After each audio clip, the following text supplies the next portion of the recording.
अस्सलाम वालेकुम दोस्तों। 35 मिनट हमें दिए जाएं जी, 35 मिनट में हम इमरान खान को गिरफ्तार करके ले आएंगे। हशर देख लिया अपना, यही देखना चाहते थे। वो मनाजर रात इन आंखों ने देखे हैं। पाकिस्तान की तारीख में कभी भी ऐसे मनाजर नहीं देखे। आवाम कंधे से कंधा मिलाकर खड़ी होती थी।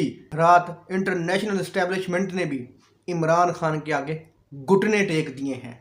उन्होंने ये हुक्म जारी कर दिया है इन गुलामों को, जो उनके गुलाम हैं, जो उनके तलवे चाटते हैं, जो पाकिस्तान में मौजूद है। उन्होंने कहा है कि इस मुल्क में जमहूरियत को चलने दो। ये जो इमरान खान के साथ कर रहे हैं ये ठीक नहीं है। उन्होंने क्यों कहा? उन्होंने कोई इमरान खान की मोहब्बत में या पाकिस्तान की मोहब्बत में या पाकिस्तानी अवाम की मोहब्बत में नहीं कहा। उन्होंने अपने मफाद में ये बात की है कि जनाब जमहूरियत को चलने दो, इलेक्शन करवाओ। क्यों? उनको पता है कि अगली हुकूमत आनी इमरान खान की है, क्योंकि अवाम बज़िद है। जब इमरान खान की हुकूमत आ गई तो उसने अमेरिका को बिल्कुल खुडे लाइन लगा देना है। ये उनको मालूमात मिली है।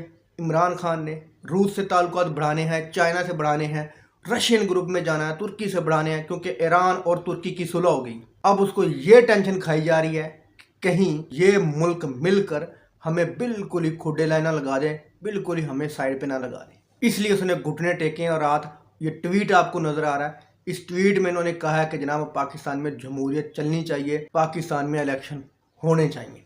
और यहाँ पर आज उन्होंने हमारे इदारों को तमाशा बना के रख दिया। हमारे इदारों की इज्जत जो थी वो भी ख़त्म करवा के रख दी है।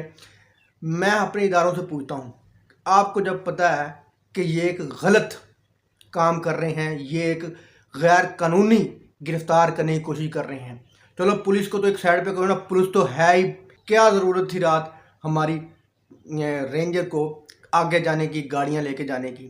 6 दिन पहले क्यों भाई अरेस्ट करने आ गए? अरेस्ट तो तब करें जब वो अदालत में अपनी पेशी पर पेश ना हो, वो मुल्क से ना भागे, भगोड़ा ना बने, लंदन में ना जाके बैठ जाए। तब आप इनके ऑर्डर फॉलो करो। ये हुकूमत जाने और हुकूमत का काम जाने। अवाम को मज़ीद ना आजमाएं, अवाम बज़िद है। और जो ज़िद है वो आपको सबको पता है कि अवाम की क्या ज़िद है।